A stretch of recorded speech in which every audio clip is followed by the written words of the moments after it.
મહાનગરપાલિકાની નકલી નોટિસનો પણ કિસ્સો સામે આવ્યો છે। ઉત્તરાયણ વિસ્તારમાં આવેલી તાપીનગર વિભાગ 2 સોસાયટીમાં લોકોના ઘર પર ડિમોલેશનની નોટિસ લાગી જતા લોકો ફફડી ઉઠ્યા હતા। આ બાબતે જ્યારે લોકો મહાનગરપાલિકા કચેરીએ પહોંચ્યા તો ખબર પડી કે તેઓ દ્વારા આવી કોઈ નોટિસ લગાડવામાં આવી જ નથી।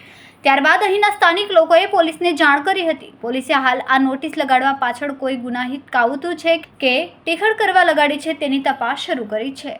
નકલી નોટિસમાં લખ્યું છે કે દરેક શેરીમાં 5-5 મકાન તોડી પડાશે। ઉત્તરાયણની તાપીનગર વિભાગ 2 સોસાયટીના રહીશો ત્યારે ચોંકી ગયા જ્યારે કોઈ અજાણ્યા શખ્સોએ સોસાયટીની અનેક ઘરની દિવાલો પર નકલી ડિમોલેશનની નોટિસ લગાડી હતી।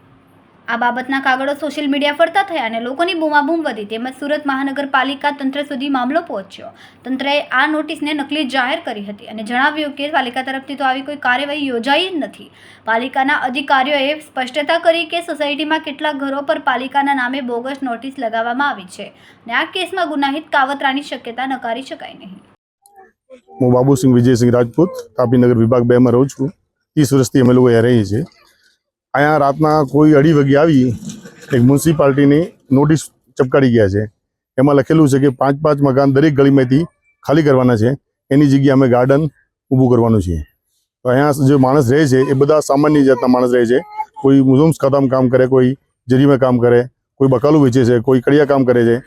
તો એવી રીતે આ લોકોના 11x20ના મકાનમાં રહે છે। આ લોકો કોઈ બિલ્ડરનું કાવતરું હોય, ગમે તેનું કોઈનું કાવતરું હોય તો ભયનો મોલ ઊભો કરી દીધો છે ને અહીંયા ભય બહુ મોટું થઈ ગયું છે। તો અમે મ્યુનિસિપાલિટી જાણ કરતા કે મ્યુનિસિપાલિટી કહી ગયા કે અમારી કોઈ એવી નોટિસ મોકલાવી નથી, બરાબર, તમે પોલીસ ફરિયાદ કરો। પોલીસ ફરિયાદ મેં કીધી છે, સાહેબ અમારી ફરિયાદ લઈ લીધી છે, પણ સીસી કેમેરા જોઈ ને પછી આગળ કાર્યવાહી કરીશ, બરાબર।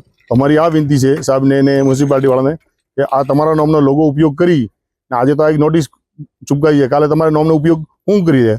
મ્યુનિસિપાલિટી આ ઇસમને ખિલાફ સખત પગલાં લેવા જોઈએ, બરાબર। બીજી વાત કે એવી બીજી વાર કોઈ નહીં કરે ને અમારો કાંકરી ચાળો ને આ લોકો ગરીબ લોકોને મહેલ ઊભો ભયનો મોલ ઊભો નહીં કરે, એની ખાસ વિનંતી છે।